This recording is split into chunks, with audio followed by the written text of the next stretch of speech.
Sa Pilipinas, mahigit 3,000 matatanda ang namamatay sa banyo bawat taon. Bukas ay maaring ikaw na araw-araw kayong malinis na naliligo, pero bakit kayo nahihimatay sa banyo? Magandang araw po. Ako si Dr.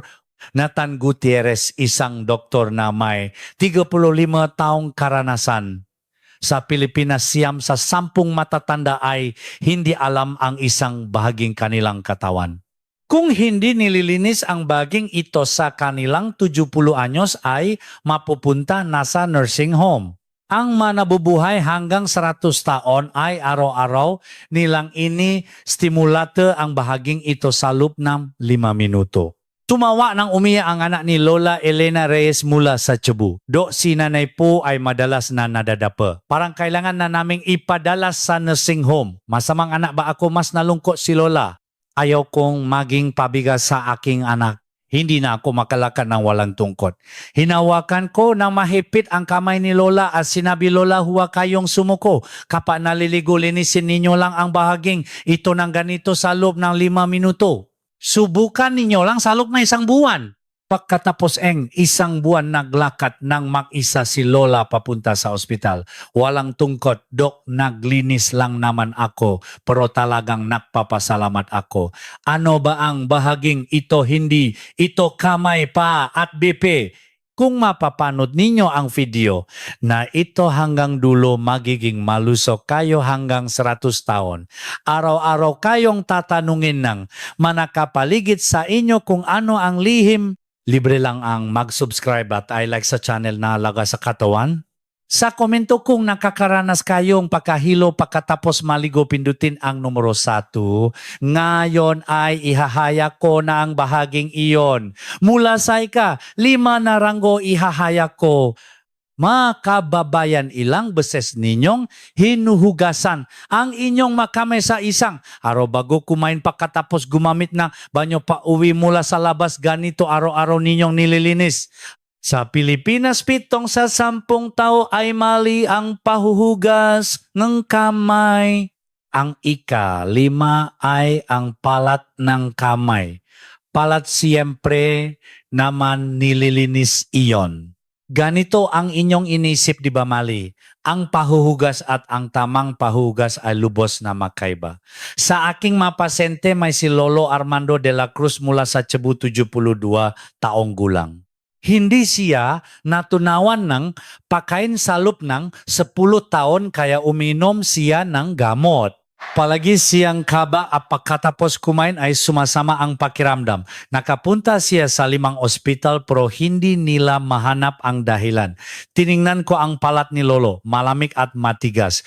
Lolo, kapag naliligo, hugasan ninyo ang palat ng ganito. Pagkatapos 2 linggo tumawa si Lolo. Dok, comfortable na ang tiyan ko, nadadaan na ang pagkain. Unang beses kong naranasan ito.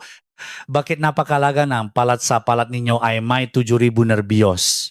Ang bilangang tao sa isang baseball stadium ay kasya sa isang palat. Saan nakakonekta ang nerbiyong iyon sa atay, puso, baga? Lahat ng organo sa katawan ay nakakonekta. Ang palat ay mapangating katawan.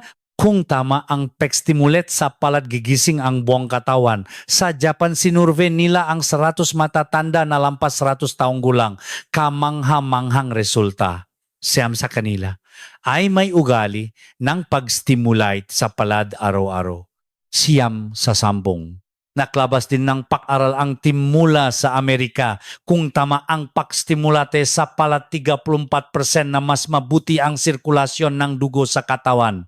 Kung mabuti ang sirkulasyon ng dugo, ano ang mangyayari? Malinaw ang isip. Mabuti ang digestion. Mahimbing ang tulog. Paano dapat hugasan? Napakadali. Una, kapag naliligo gamit ang maligamgam na tubig, palakpak ang palat sa loob ng 30 segundo. Papapa ng maingay, mapapainit ang palat. Kumakalat ang init sa buong katawan. Pangalawa, pindutin ng mahipit ang pagitan ng hinlalaki at hintuturo. Ito ang higupoint. Madaling hanapin kahit mahirap ang pangalan. Ang guwang sa pagitan ng hinlalaki at hintuturo. Pindutin ng 5 segundo. Akat na kumakan ang hindi natutunawan. Napakasimple, di ba? 30 segundong palakpak, 5 segundong pressure.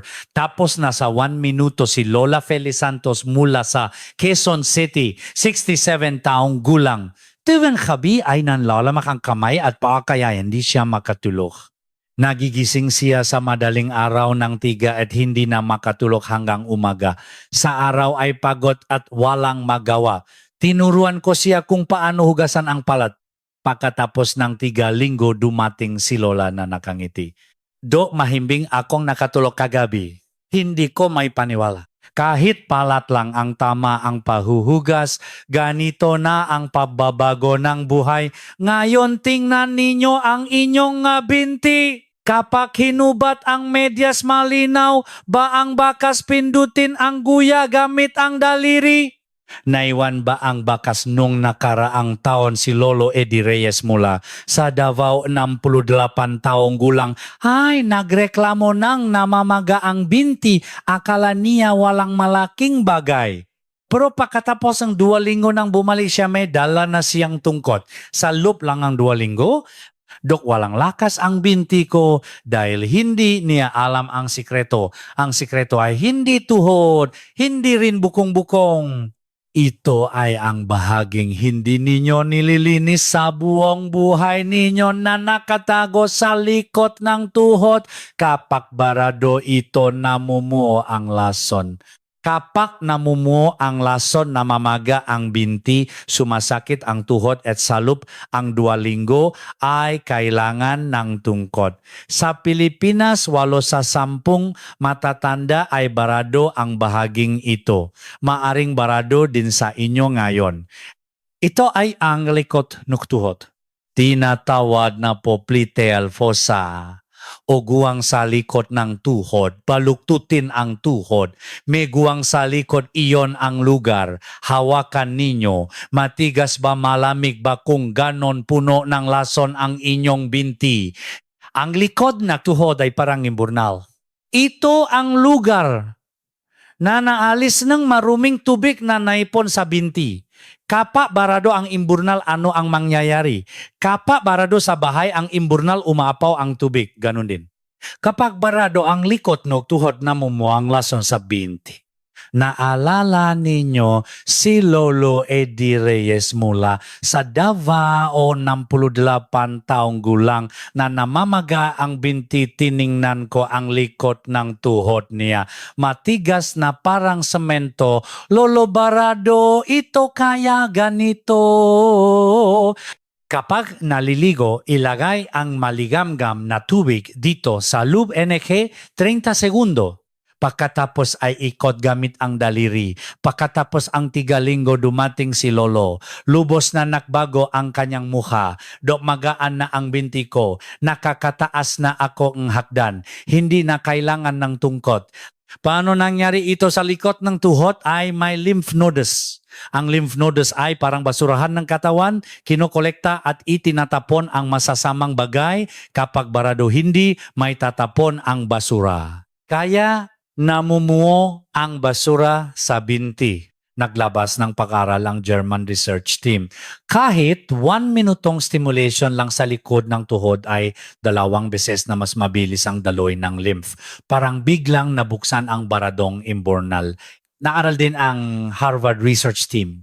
Ang may baradong likod ng tuhod ay 6 na beses na mas mataas ang panganib na mamaga ang binti. Kung 10 tao ang namamaga ang binti, 6 sa kanila ay dahil sa baradong likod ng tuhod. Sa ating bansa naglabas din ang Medical Association. Ang naalaga sa likod ng tuhod ay kalahati na ang nakaroon ng arthritis sa tuhod. 5 sa 10 tao ay hindi na sumasakit ang tuhod. Paano gawin? Napakadali. Una, kapag naliligo, ilagay ang shower sa likod no tuhod. Gamit ang maligamgam na tubig, 30 segundo lang. Dapat direktang tumama ang tubig sa guwang. Mabubuksan ang nakabara. Pangalawa, iikot gamit ang daliri sa likod ng tuhod. Pakanan ng dahan-dahan. Ang tubo, 30 segundo lang. Huwag masakit, dahan-dahan at banayad. Wala nang iba. 30 segundong tubig 1 minutong kamay. Si Lola Teresita Gomez mula sa Maynila, 71 taong gulang. 10 taon nang sumasakit ang binti. Tuwing gabi ay namamaga. Kapag hinubat ang medyas matagal bago mawala ang bakas. Sa ospital sinabi lang na dahil sa edad. Tinuruan ko si Lola kung paano hugasan ang likot ng tuhod. Pagkatapos ng 2 linggo tumawag si Lola. Wala ng bakas ng medyas. Magana ang binti ko. Totoo pala ito. Kahit mabuksan lang ang likod ng tuhod ay 20 taon na mas bata ang pakiramdam ng binti. Pero kahit maging bata ang binti, ninyo ano ang mangyayari kung hindi mainit ang katawan sa umaga? Masakit ba ang likod kapag gising? Madalas ba kayong maihi? Kapag gabi at kailangan tumayo para pumunta sa banyo, mahirap ba solusyonan natin? Ito sa pagliligo langgi 1 minuto. Noong nakarang taon pumunta sa akin si Lolo Ricardo Lopez mula sa Iloilo, 73 taong gulang. 5 beses akong bumabangon sa gabi para umihi. Hindi ako makatulog. Mukha siyang pagod na pagod. Ipinakita ko ang ika-3. Pagkatapos ng 1 buwan dumating si Lolo. 1 beses na lang sa gabi. Mahimbing akong natutulog hanggang umaga. Sa lalaki man o babae kapag tumanda ay tiyak na may problema sa bahaging ito. Pero siyam sa 10 matatanda sa Pilipinas ay hindi man lang isip na linisin ito. Ihahayag ko na ang ika-3 ay ang singit. Singit na gulat kayo, di ba maaring kakaiba sa inyo. Pero pakinggan ninyo, talagang mahalaga ito. Ang singit sa medical ay ngunalarea. Kapag barado namamatay ang ibabang bahagi ng katawan, kapag namatay ang ibaba, hindi makalakad. Kapag hindi makalakad, mapupunta sa nursing home. Naalala ninyo si Lolo Ramon Santos mula sa Iloilo, 73 taong gulang, na 5 beses umihi sa gabi. Nang unang dumating siya, hinawakan ko ang singit. Parang yelo, sobrang lamig. Lolo, ito ang problema.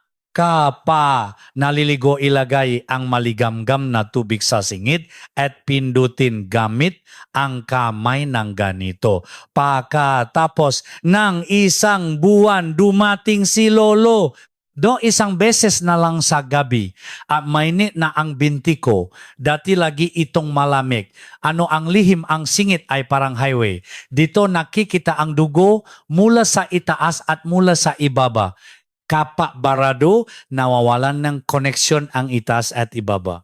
Hindi bumababa ang dugo sa ibabang bahagi.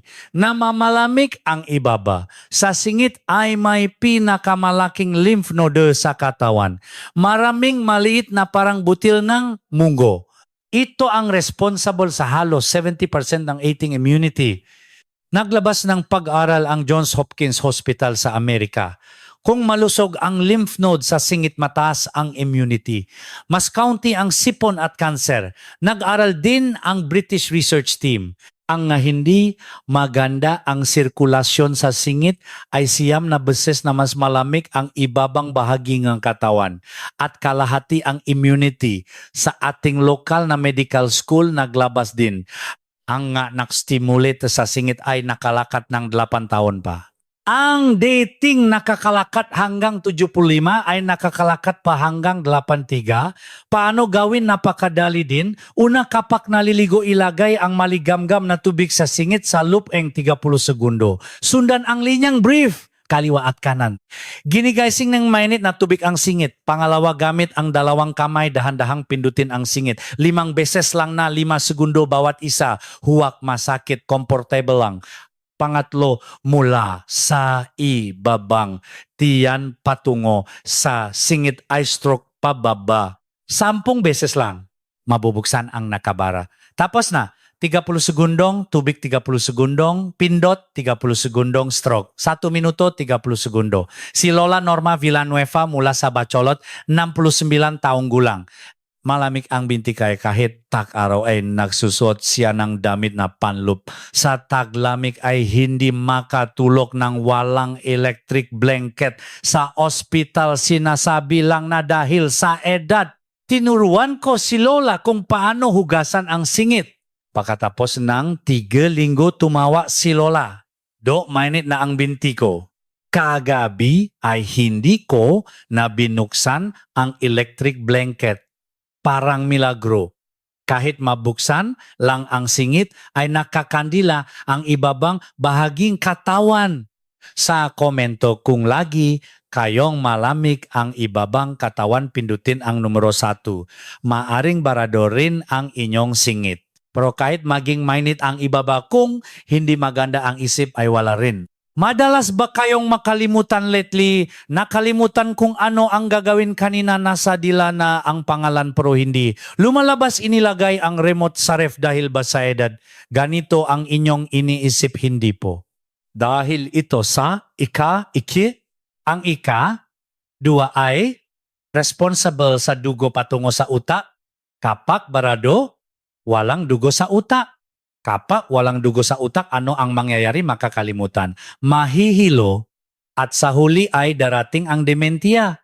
Noong nakaraang taon, pumunta sa akin si Lola Paz Mendoza mula sa Cebu, 70 taong gulang. Do, madalas akong makalimutan. Baka dementia na ito, balisa siya. Hinawakan ko ang batok niya, matigas na parang bato. Lola, dahil ito. Kapag naayos lang ito, ay mawawala. Ika-2. Ito ay may kinalaman sa buhay. Ang ika-2 ay ang batok. Ngayon hawakan ninyo ang likod ng inyong lig. Matigas ba parang bato ba? Kung ganon, hindi mayos na dumadaloy ang dugo sa inyong utak. Si Lola Paz Mendoza mula sa Cebu, 70 taong gulang ay madalas makalimutan.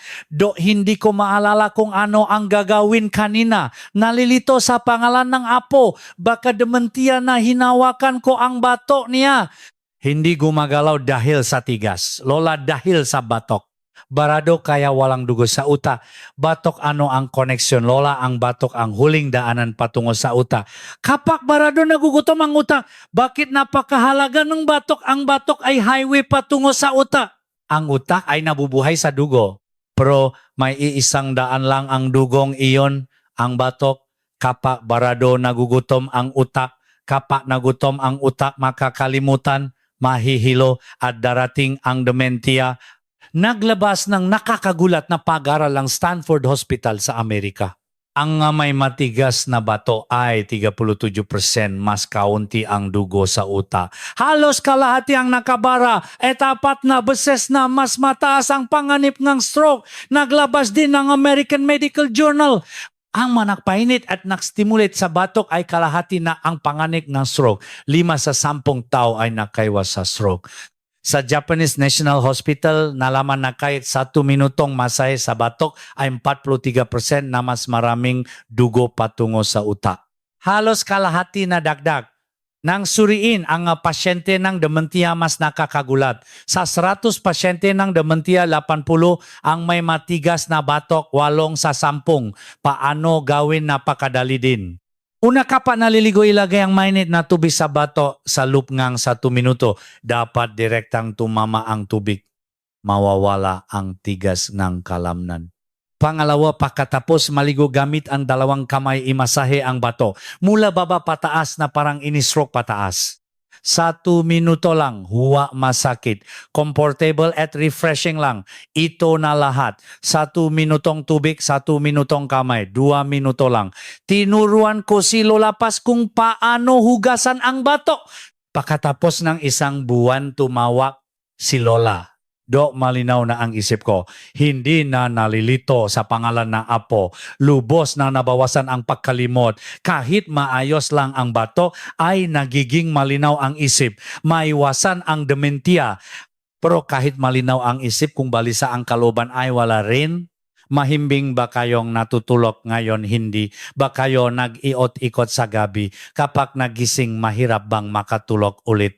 Paggising sa umaga, pagod pa rin ba? Lahat ito dahil sa ika-1. Ang ika-1 ay ang boiler room katawan. Kapag malamig ito, nanlalamig ang buong katawan. Kapag matigas, balisa ang isip. Hindi makatulog, mainit ang ulo at maraming alalahanin. Sa Pilipinas, 44 sa 100 tao ay may buccal tension dito. pero hindi man lang inisip na linisin.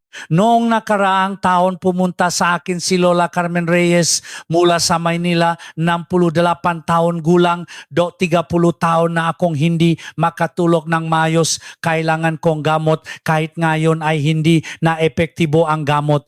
Hinawakan ko ang dibdib ni Lola, eksakto sa solar plexus o gitna ng dibdib. Matigas na parang bato, Lola, dahil ito ang sentro ng buhay. Lahat ay nagsisimula at nagtatapos dito. Kapag alam ninyo lang ito, magiging malusog hanggang 100 taon. Ang satu ay ang solar plexus o gitna ng dibdib. Pindutin ang gitna ng dibdib. May guwang sa dulo ng butong ng dibdib. Iyon ang solar plexus. Pindutin gamit ang daliri. Masakit ba, matigas ba kung ganon sumisigaw ang inyong katawan? Si Lola Carmen Reyes mula sa Maynila, 68 taong gulang. 30 taon nang hindi makatulog. Dok, kung walang sleeping pill ay hindi ako makatulog ng 1 oras. Ngayon ay hindi na rin epektibo. Ano ang gagawin? Hinawakan ko ang solar plexus niya. Sumigaw si Lola nga aray matigas na parang bato. Lola, dahil dito. 30 taon na naipon ay nandito lahat. Ano ang solar plexus? Ano ang kaunayan sa hindi pagkakatulog? Lola, ang solar plexus ang boiler room ng katawan. Kapag namatay, ito nalalamig ang buong katawan. Ano ang sikreto ng solar plexus? Ito ang central control room ng katawan. Stress, immunity, digestion, lahat ay kinokontrol dito. Kapag galit, umiinit ito. Kapag malungkot, mabigat.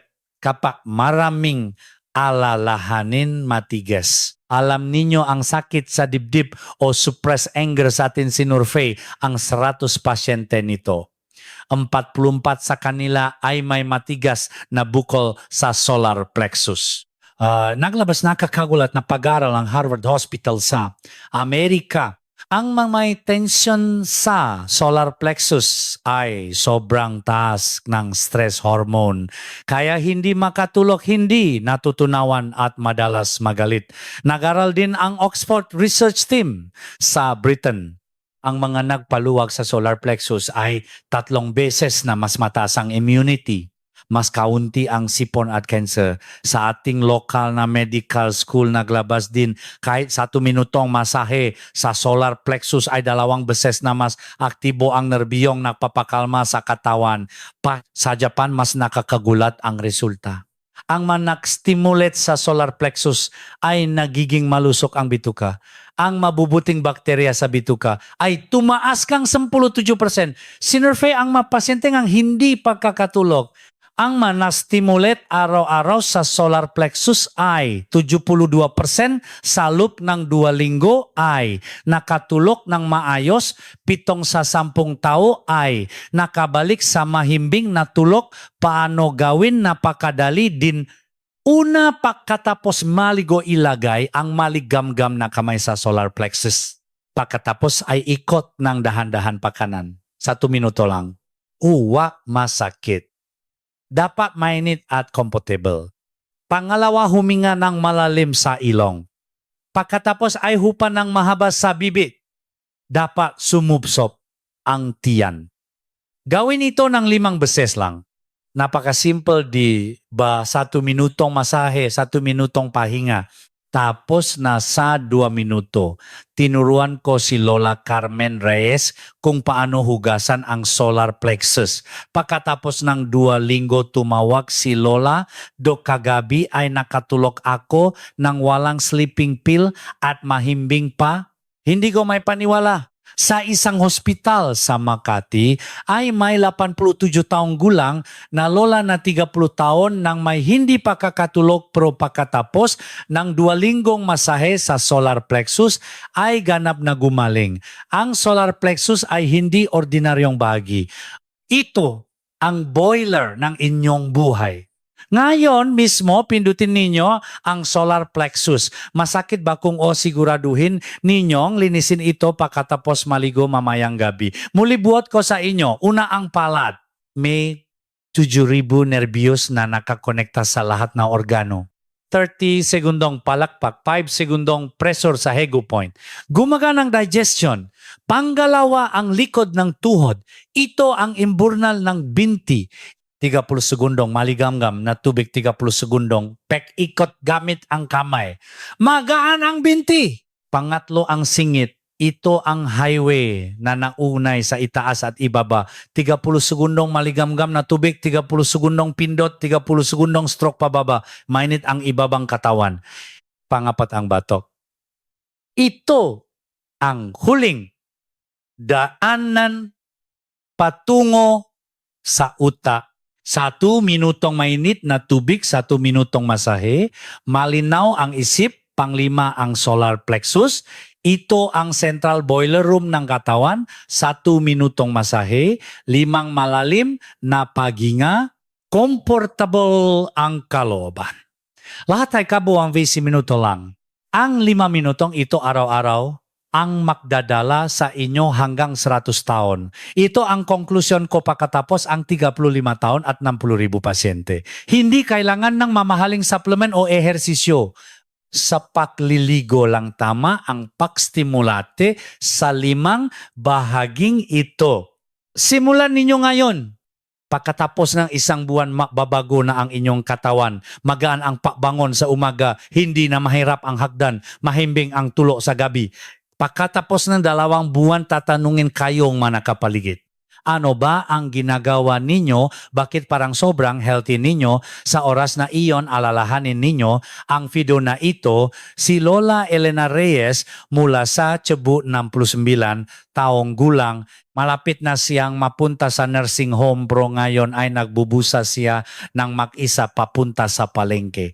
Si Lolo Armando de la Cruz mula sa Cebu, 72 taong gulang. Dati ay laging may gamot dahil sa hindi natutunawan pero ngayon ay normal na ang digestion. Si Lolo Ramon Santos mula sa Iloilo, 73 taong gulang. Dati ay 5 beses bumabangon sa gabi para umihi pero ngayon ay mahimbing siyang natutulog hanggang umaga. Si Lola Norma Villanueva mula sa Bacolod, 69 taong gulang. Dati ay nagsusuot ng damit panloob kahit tak-araw pero ngayon ay mainit na ang katawan niya. Si Lola Paz Mendoza mula sa Cebu, 70 taong gulang. Dati ay laging nakakalimutan pero ngayon ay malinaw na ang isip niya. Si Lola Charman Reyes mula sa Maynila, 66 taong gulang. Dati ay hindi makatulog ng walang sleeping pill. Pero ngayon ay nakatutulog siya ng maayos, ng walang gamot. Hindi sila espesyal. Ginawa lang nila araw-araw ang 5 minutong sinabi ko. Kaya ninyo rin. Hindi kailangan ninyong gawin.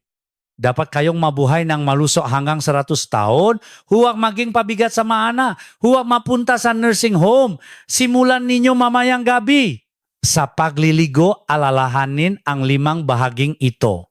Pala, likod ng tuhod, singit, bato, solar plexus. Ang 5 ito ang magliligtas sa inyo. Kung nakatulong sa inyo ang video na ito, siguraduhin pindutin ang subscribe button sa Alaga sa Katawan. Patuloy kong ibabahagi ang mga lihim sa kalusugan na nalikom ko sa loob ng 35 taon. Ang inyong malusog at mahabang buhay ang aking hiling. Pindutin din ang like. Mas maraming matatanda ang makakanggap ng video na ito. Baka ang isang video lang na ito ang makapaglitas sa magulang ng 1 tao mula sa nursing home. At siguraduhin ay share sa pamilya. Ipadala sa inyong mamagulang, kapatid, kaibigan. Tingnan ninyo ito. Talagang mabuti. Ganito. Sama-sama tayong maging malusog. Makababayan, simula ngayon magbabago na ang inyong buhay. Ang 5 minuto sa pagliligo ang magdadala sa inyo hanggang 100 taon. Mag-ingat kayo, mabuhay ng matagal. Salamat po.